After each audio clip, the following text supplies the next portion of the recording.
You did everything right. You ate a clean dinner. You skipped the late snack. You slept. You have not touched a bite of food in 10 or 12 hours. And when you test first thing in the morning, that number is the highest reading of your entire day. It feels like your body is broken, like it is making sugar out of thin air while you sleep. I promise you it is not broken. There is a specific, well-understood reason your blood sugar climbs overnight. It has a name, and once you understand what your body is actually doing, you can quiet it down and wake up to a lower number. A lot of you told me this exact story in the comments, so today we fix it. Here is what is happening while you sleep. In the early morning hours, roughly 3 to 8 a.m., your body starts getting you ready to wake up and face the day. It releases a surge of hormones, cortisol, growth hormone, a little adrenaline, and those hormones send one main message to your liver. Release some stored sugar, so this person has energy to get out of bed.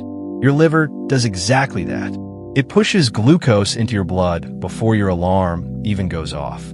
This is completely normal. It happens to every human being on Earth. It has a name, the dawn phenomenon, and it is the reason a fasting number can be high even though you have not eaten. So if this happens to everyone, why do some people wake up at 90 and others wake up at 140?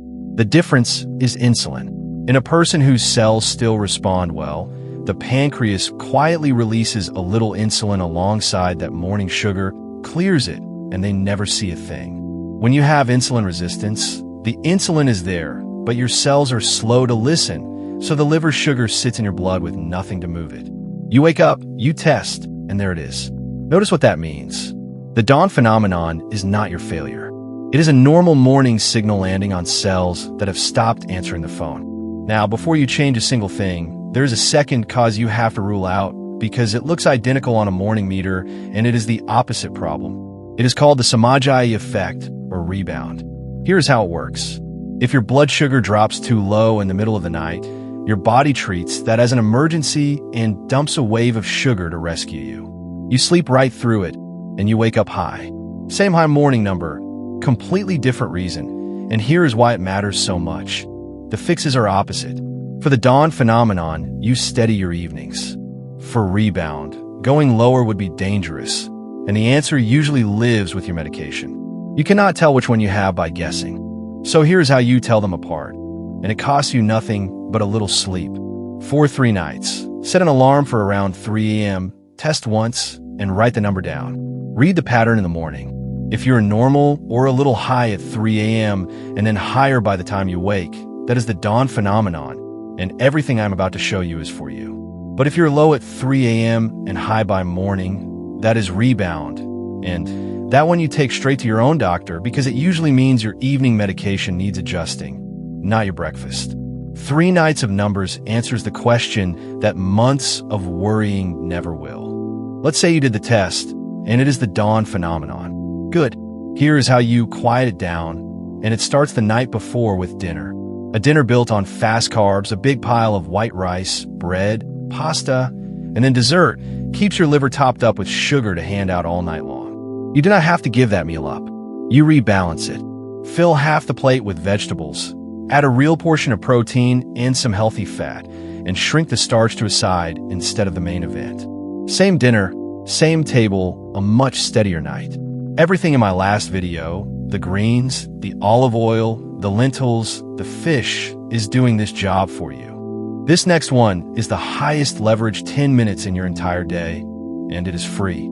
Take a short walk after dinner, even 10 or 15 minutes around the block. When your muscles contract, they pull sugar straight out of your blood for fuel. And here's the beautiful part. They do it without needing much insulin at all. So a walk after your biggest meal flattens that evening spike and lowers the baseline of sugar your body carries into the overnight hours. This is not a workout. You're not changing into gym clothes. You're putting on your shoes and walking while dinner settles.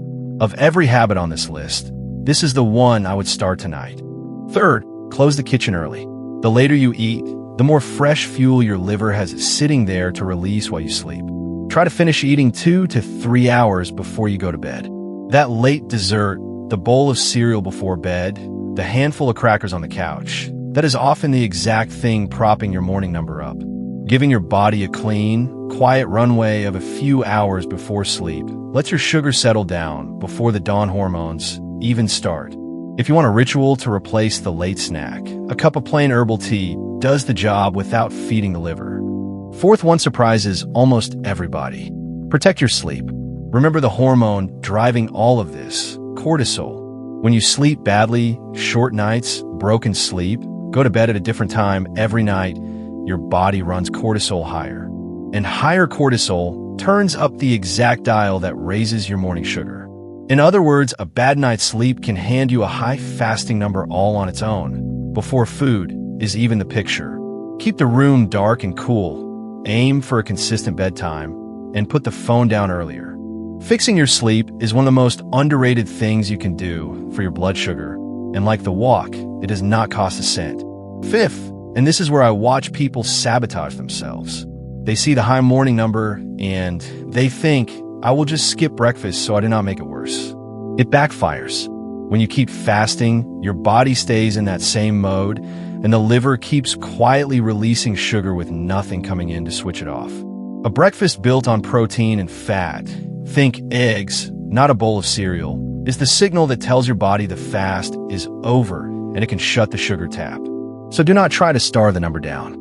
That is the opposite of what works. You eat it down with the right first meal. Now the rule that matters most, and it is the same reason we did that 3 a.m. test. If you take any medication for your blood sugar, especially something at night, your morning high could be that rebound. And rebound is not something you fix by eating less or correcting on your own. Pushing yourself lower overnight can be genuinely dangerous. So here's what you do. Get your 3 a.m. number, write it down for a few nights, and bring that to your own doctor before you change a single dose of anything. I teach you the pattern so you can see what your body is doing. Your doctor manages your medicine. Those are two different jobs, and for this one you want both. So you're not overwhelmed. Here is the whole plan in 4 small pieces. Tonight, walk for 10 minutes after dinner and close the kitchen 2 hours before bed. For the next 3 nights, set that 3 a.m. alarm and write down the number. Tomorrow, swap the cereal for eggs. And this week, protect your sleep like it is part of the treatment, because it is. That is it. You do not need all of it perfect. In a single week, you will know your pattern. You will have shown it to your doctor if you need to, and you will have already started bending that morning number down. Here is where a lot of you get stuck next. You are staring at these numbers, the fasting reading, the A1C your doctor mentions, the spike after you eat, and nobody has ever told you which one actually matters. They measure very different things, and one of them can warn you about trouble years before the others ever move. I made a video that breaks down exactly which numbers to watch, what counts as normal, and a single number that gives you the earliest warning. It is right here on the screen. Go watch that one next. Keep testing, and I will see you there.